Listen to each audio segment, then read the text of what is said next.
Hello friends, welcome back to our blog. And friends, आज बात करेंगे RO के बुक लिस्ट के बारे में, क्योंकि बहुत सारे कमेंट आ रहे थे कि दी प्लीज़ अपना बुक लिस्ट शेयर कीजिए मेरे साथ। तो आज उसी पे बात करेंगे एंड आप लोग लास्ट तक बने रहिएगा कि ये देखने के लिए कि मैं अपनी बुक लिस्ट मेरी कौन कौन सी है, आप इसमें से कौन कौन सा बुक फॉलो कर सकते हैं। क्योंकि UPPCS जो RO है वो अक्टूबर में उसका नोटिफिकेशन आने वाला है, ऐसी सूचना आ चुकी है। तो आप लोग भी अपनी तैयारी में लग गए होंगे एंड मेरी भी प्रिपरेशन चल रही है। तो पहले पैटर्न पे बात कर लेते हैं, एग्ज़ाम के पैटर्न पे। तो उसमें 2 पेपर होते हैं प्रीलिम्स में, जिसमें होता है GS का 140 मार्क्स के आते हैं, 140 क्वेश्चन रहते हैं। और सेकेंड पेपर जो होता है हिंदी का होता है, 60 क्वेश्चन उसमें आते हैं।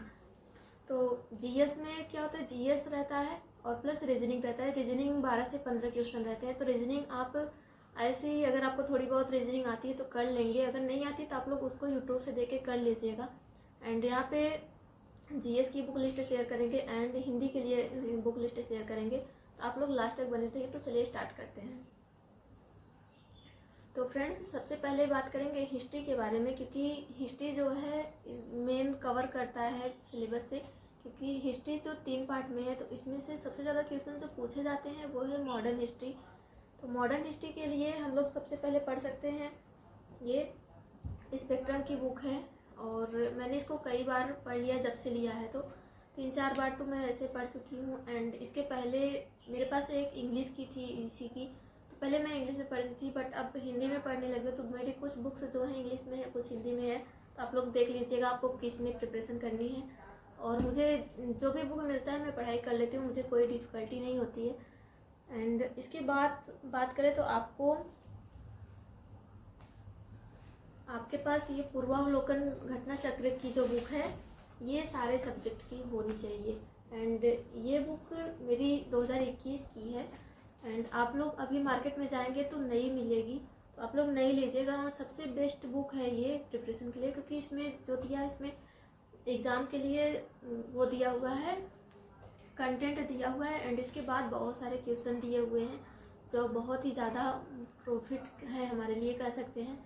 एंड क्या है इसमें कि सिर्फ इसमें यूपी के ही नहीं, बल्कि अपने इंडिया में जितने भी पेपर होते हैं, सभी स्टेट के, PCS लेवल के, IAS के क्वेश्चन सभी इसमें हैं। एंड इसके बाद इसका एनालिसिस जो किया है आंसर का ब्रैकेट बना के, वो भी बहुत ज़्यादा इंपॉर्टेंट हो जाता है। एंड अगर आप इसको पढ़ते हैं तो आपको सिलेक्शन लेने से कोई नहीं रोक सकता। एंड इसकी बुक आपके पास होनी ही होनी चाहिए।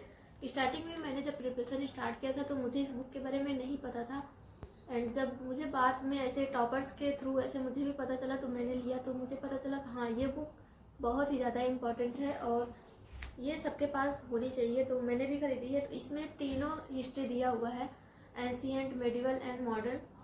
तो आप इससे तीनों हिस्ट्री कवर कर सकते हैं। एंड मॉडर्न के लिए आपको एक अलग से बुक पढ़नी पड़ेगी, वो है स्पेक्ट्रम की बुक। आप लोग पढ़ लीजिए, अगर नहीं तो अगर आपके पास और कोई सोर्स है तो आप उससे पढ़ सकते हैं। इसके बाद बात करेंगे, ये 2 बुक्स हो चुकी। एंड पॉलिटी की बात करेंगे। पॉलिटी के लिए सिर्फ और सिर्फ एक ही बुक चलती है मार्केट में, वो है M लक्ष्मीकांत की बुक। अगर आप इसको पढ़ लेते हैं तो आपको NCERT भी पढ़ने की ज़रूरत नहीं पड़ेगी। तो आप लोग कोशिश करिएगा कि यही पढ़िएगा। एंड मेरे पास इंग्लिश में है, आप हिंदी में ले सकते हैं इसकी बुक। बहुत ही अच्छी बुक है, अब बहुत सारे लोगों ने आप में से पढ़ा भी होगा। एंड इकोनॉमिक्स की बात करें तो इकोनॉमिक्स के लिए मेरे पास बुक तो है, बट मुझे नहीं लगता उससे ज़्यादा कोई प्रॉफिट है। तो आप लोग ऐसे कीजिएगा कि इकोनॉमिक्स अगर आप बुक से पढ़ेंगे तो आपको मेनली वो समझ में नहीं आएगा, ये बात तो सही है। क्योंकि अगर आपने कहीं से कोचिंग कर रखा है तो आपको वो समझ में आ जाएगा, नहीं कोचिंग कर रखा है तो नहीं आएगा। तो इकोनॉमिक्स के लिए आप मरुनाल IAS जो हैं उनकी यूट्यूब चैनल पे जाके वहाँ से क्लासेस ले सकते हैं। नहीं तो अगर आप ऐसे मैराथन वीडियो देख लीजिए, क्योंकि इकोनॉमिक्स से ज़्यादा क्वेश्चन आने नहीं हैं और जो आते हैं वो करंट से रिलेटेड आते हैं। तो आप लोग वही पढ़िएगा। एंड कोई मैराथन देख लीजिएगा इकोनॉमिक्स की, बहुत सारे सर लोगों ने कराया हुआ है, उसको कर लीजिए, वहाँ से नोट्स बना लीजिए और उसी की रिवाइज करिए। क्योंकि इकोनॉमिक्स जो है बहुत ज़्यादा क्वेश्चन आता नहीं है। इसके बाद बात कर लेते हैं साइंस की। तो साइंस के लिए आपको मेन क्या करना है, जनरल साइंस की, जैसे सामान्य ज्ञान की नहीं आती, ऐसे सामान्य विज्ञान की एक बुक आती है, आप इसको पढ़ सकते हैं। वो बुक मेरे पास तो नहीं है, मुझे भी लेनी है। एंड बहुत ही अच्छी बुक मैंने सुना है एंड उसके लिए आपको ये लूसेंट की बुक भी आप फॉलो कर सकते हैं। इसमें भी साइंस दिया हुआ है, बट जनरल साइंस जो होता है उसमें सिर्फ साइंस ही साइंस रहता है, तो आप उसको फॉलो कर सकते हैं। और पर्यावरण के लिए बात कर रहे हैं तो पर्यावरण के लिए मेरे पास ये बुक है जो है महेश बर्णवाल सर की है, तो इनका बुक आप ले सकते हैं। ये भी बुक बहुत अच्छी तरह से दिया हुआ है, सब कुछ डिटेल में दिया हुआ है। एंड इसके अलावा आपके पास पर्यावरण के लिए ये घटना चक्र की बुक होनी चाहिए, सारे सब्जेक्ट की होनी चाहिए। मेरे पास नहीं है क्योंकि मैंने नहीं लिया था, क्योंकि मुझे लगता है कि सारे कंटेंट मुझे इसमें मिल गए हैं। या तो आप ये एनसीईआरटी बेस्ड है, अगर आपको ये नहीं लेनी है तो आपको दृष्टि की पर्यावरण मिल जाती है, दृष्टि का वो उसमें क्या है, मैंने इसलिए नहीं लिया था क्योंकि उसमें जो अक्षर हैं बहुत छोटे छोटे लिखे थे, इसलिए मैंने नहीं लिया। और बुक तो इससे छोटी ही है, आप लोग मार्केट में जाके देख सकते हैं, आपको जो अच्छी लगे वो ले लीजिएगा।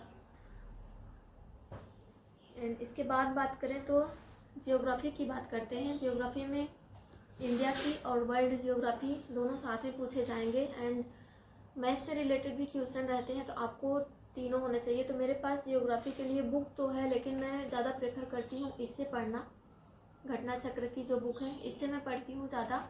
और इसके अलावा मैं ये जो है बुक 11th-12th की एनसीईआरटी, ये 4 बुक हैं, 2 11 की है और 2 12th की है, तो मैं इसको बार बार रिवीजन करती हूँ। ऐसा नहीं है कि अब हम लोग बड़े हो गए तो एनसीईआरटी नहीं पढ़ेंगे, मैं एनसीईआरटी जियोग्राफी की और हिस्ट्री की हमेशा पढ़ती रहती हूँ, बीच बीच में जब भी मुझे टाइम मिलता है। तो आप लोग इसको पढ़ सकते हैं, और अगर आप इसको पढ़ रखे हैं तो आप ये पूर्वावलोकन की बुक ले लीजिए, बहुत ही अच्छी बुक है। एंड इसके साथ ही साथ ये ऑक्सफोर्ड स्टूडेंट एटलस है, इसको ले लीजिए। एंड इसमें मैंने भी बहुत इसको पढ़ा है। एंड इसके अलावा आप मेरे पीछे देख सकते हैं चार्ट मैंने लगाया हुआ है, तो मुझे जो चीज़ लगता है कि हाँ सामने दिख सकती है, बुक खोलने की ज़रूरत नहीं है, तो वो चीज़ मैंने, आप लोग देख सकते होंगे यहाँ पे मैंने बहुत सारा गोला गोला कर रखा है, इसलिए ताकि मुझे कोई भी चीज़ रहे तो वो दिख जाए। एंड इसके बाद बात करेंगे यूपी स्पेशल की। तो यूपी स्पेशल के लिए मेरे पास यही एक बुक है परीक्षावाड़ी की, आप लोग इसकी हालत देख सकते हो कितनी ख़राब हो गई है, ये पढ़ते पढ़ते ही हुआ है, क्योंकि पहले पीसीएस के एग्ज़ाम में भी यूपी स्पेशल का बहुत ज़्यादा रोल था, बट अब हटा दिया गया है यूपी स्पेशल प्री में से, तो बस अब मेंस में यूपी स्पेशल का जलवा है यूपी पीसीएस में। एंड लेकिन आरओ में इसका बहुत ज़्यादा रोल है, तो आप इसको पढ़िए, और अगर आपके पास और कोई बुक हो तो आप उससे फॉलो कर सकते हैं, बट मेरे पास यही है तो मैं इसी से पढ़ती हूँ, और मुझे लगता है ये भी बहुत ही अच्छी बुक है, इसमें बहुत सब कुछ दिया हुआ है, और परीक्षावाड़ी की सारी बुक अच्छी होती है मुझे जहाँ तक लगता है। इसके बाद बात कर लेते हैं करेंट अफेयर की। यूपी स्पेशल के लिए आप घटना चक्र भी ले सकते हैं, वो भी आती है, बट मेरे पास वो नहीं है, क्योंकि बहुत सारा रिसोर्स जुटा के मैं ऐसे भटकना नहीं चाहती, मैं अपना सोर्स लिमिटेड रखना चाहती हूँ। तो आप भी ऐसा ही करिएगा, आप भी अपना सोर्स लिमिटेड रख सकते हैं और बार बार उसी को पढ़ के सिलेक्शन ले सकते हैं। तो करेंट अफेयर भी एक मेन सोर्स है, करेंट अफेयर भी बहुत सारे क्वेश्चन पूछे जाते हैं, लगभग 20 क्वेश्चन पूछे जाते हैं। और करेंट अफेयर का जलवा इसलिए है क्योंकि जो पुराने एस्पिरेंट हैं वो तो जीएस को एकदम रट के बैठ चुके हैं, बट करेंट अफेयर जो होता है नए एस्पिरेंट और पुराने एस्पिरेंट सभी के लिए नया होता है, तो सभी को ये जो नए एस्पिरेंट हैं अगर उन्हें सिलेक्शन लेना है तो करेंट अफेयर पे पकड़ होनी चाहिए। आप कर सकते हैं, आप कहाँ से करेंगे, तो अगर आपको डेली क्लास अगर ले सकते हैं तो आप कोई भी यूट्यूब चैनल ज्वाइन कर लीजिए, वहाँ से डेली क्लास ले सकते हैं, जैसे गौरव सर हैं। और अगर आपको डेली नहीं पढ़ना है तो आपको मंथली वाइज कोई भी यूट्यूब से सर उठाइए या फिर वहाँ से पढ़ लीजिए। एंड अगर आपको हमेशा से नहीं पढ़ना है, बस एग्ज़ाम टाइम पे पढ़ना है, तो एग्ज़ाम टाइम पे बहुत सारी बुक आती है, ई दृष्टि करके आती है और स्पीडी की बुक आती है, ऐसे बहुत सारी मार्केट में बुक आती हैं। मैं 2 ही ये फॉलो करती हूँ, स्पीडी की और ई दृष्टि के, तो मैं वही बता सकती हूँ, आप लोग उसको ले लीजिएगा। एंड फ्रेंड्स, आज जो भी मैंने अपना बुक लिस्ट शेयर किया है वो प्री कम मेंस पे है, तो आप लोग इससे प्री के प्रिपरेशन भी कर सकते हो और मेंस की भी प्रिपरेशन कर सकते हो। तो फ्रेंड्स, आज के लिए बस इतना ही है। एंड साइंस के लिए परीक्षावाड़ी की ये बुक भी है मेरे पास, तो मैं इसको भी आजकल पढ़ ही रही हूँ, तो आप लोग भी ले सकते हैं। एंड क्वालिटी के लिए ये वाली बुक भी को भी ले सकते हैं। मैंने बताया ना आपको, इस पूर्वावलोकन की सारे सब्जेक्ट की बुक आपके पास होनी चाहिए, क्योंकि ये बहुत ही अच्छा है। आप ऐसे ही इकोनॉमिक्स का भी ले सकते हैं, मेरे पास वो भी नहीं है, क्योंकि मेरे पास एक पीडीएफ है, उससे मैं इकोनॉमिक्स कर लेती हूँ और मुझसे वो पीडीएफ वो समझ में आता है। अगर आप लोग कहेंगे तो मैं अपने टेलीग्राम चैनल पे उसको आप सबको भेज दूँगी। और वो ध्येय आईएएस का पीडीएफ है जो हमेशा अपडेट करके आता रहता है, क्योंकि जब बजट वगैरह आता है तो उसमें अपडेट होता है, फिर नया नोट्स आता है, तो ऐसे ही है। एंड हिंदी के लिए मेरे पास ये है जो पृथ्वीनाथ पांडे नालंदा की ये बुक है, और बेस्ट आदित्य पब्लिकेशन की जो बुक है वो बेस्ट बुक है, क्योंकि वो मेरे पास भी है, मैं उससे भी पढ़ती हूँ और इससे भी पढ़ती हूँ। तो और इसके लिए घटना चक्र की बुक भी आती है, तो आप लोग इसको भी पढ़िएगा। आदित्य पब्लिकेशन की जो बुक आती है उसको भी पढ़िएगा। एंड अगर मेरी मानिए तो बस आदित्य पब्लिकेशन और घटना चक्र की जो बुक आती है उससे आप लोग कर लीजिएगा, तो उससे आपका कवर हो जाएगा। एंड उसके बाद आपके 60 में से तो 50-55 तो आ ही जाएंगे। और फ्रेंड्स, मेरा भी फोकस यही है कि मैं भी हिंदी में ज़्यादा से ज़्यादा स्कोर करूं, क्योंकि हिंदी के जो टॉपिक दिए हुए हैं वो 6 टॉपिक हैं, और 6 टॉपिक में से हमको ऐसे 60 नंबर लाना है, और सारे टॉपिक से 10-10 क्वेश्चन आएंगे, तो मेन पकड़ जो है वही 6 ही टॉपिक पे होनी चाहिए। एंड फ्रेंड्स, बात करें तो जीएस जो है 140 नंबर का है, तो उसमें से हमको 140 में से 140 में से 80 मार्क्स गेन करने हैं। एंड हिंदी में 60 में से 50 या 55 आ जाते हैं, तो जो मेरिट मिला जुला के दोनों की बनती है वो 125 से 130 तक जाती है। तो आपका मेन टारगेट एग्ज़ाम को फोड़ना नहीं है, बस उसका कट ऑफ जो है उसको पार करना है। तो 125 से 130 अगर आपके आ जाते हैं तो वो इनफ है। और अगर आप इसमें जीएस में 80 ना ला के 75 ही लाते हैं, और हिंदी में अगर आपके 55 आ जाते हैं तो भी आपका प्रीलिम से हो जाते हैं। आपका मेन फोकस यहीं पे रहना चाहिए कि जीएस में मेरे 80 तक आ जाए, 75 या 80 आ जाए, हिंदी में भी 50 प्लस ही रहें, तो भी सिलेक्शन पक्का है प्रीलिम्स का। तो बस यही है। और फ्रेंड्स, जो लोग भी बिगनर हैं वो उनको मेरा कहना ये है कि ये आप लूसेंट की सामान्य ज्ञान की जो बुक है इसको आप लोग एक बार ज़रूर पढ़िएगा, क्योंकि अगर आप इसको एक बार पूरा पढ़ लेते हैं तो आपको कॉन्फिडेंस आपके अंदर बूस्ट होगा कि हाँ, मैं सारे सब्जेक्ट को मैंने कर लिया है। एंड अभी थोड़ा कॉन्फिडेंस आएगा तो आप ये सारी जो मोटी मोटी बुक्स हैं उसको आप फॉलो कर सकते हैं।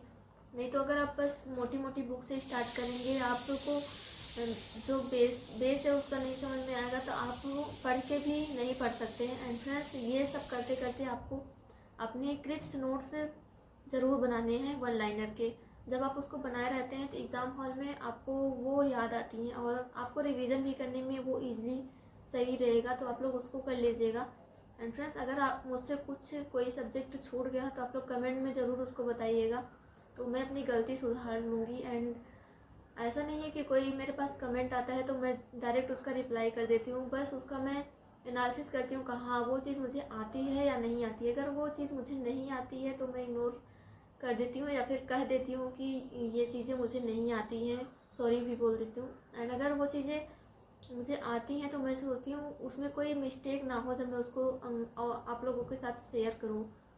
तो फ्रेंड्स, ये है पूरा सिलेबस मेरा बुक लिस्ट है, तो आप लोग इसको फॉलो कर सकते हो, और अपना जो है बुक लिस्ट लिमिटेड रखिएगा। मेरे पास यही मेन बुक लिस्ट है जो मैं एग्ज़ाम के पहले जो इसी को सब फॉलो करती हूँ। एंड एनसीईआरटी पढ़ती हूँ, तो आप लोग भी एनसीईआरटी पढ़ना मत छोड़िएगा, एनसीईआरटी पढ़ते रहिएगा। और मैं भी पढ़ती रहती हूँ, कहीं सिलेक्शन कहीं ना कहीं तो हो ही जाएगा। तो फ्रेंड्स, मिलेंगे आपसे नेक्स्ट वीडियो में, तब तक वीडियोस को अपने दोस्तों के साथ ज़रूर शेयर करिएगा जो आपके साथ आर की प्रिपरेशन कर रहे हो सकता है आप लोग दोस्त होंगे तो बुक लिस्ट भी शेयर हो जाती होगी, तो ऐसे ही पढ़ाई करती रहनी चाहिए एकता बना के। तो मिलेंगे आपसे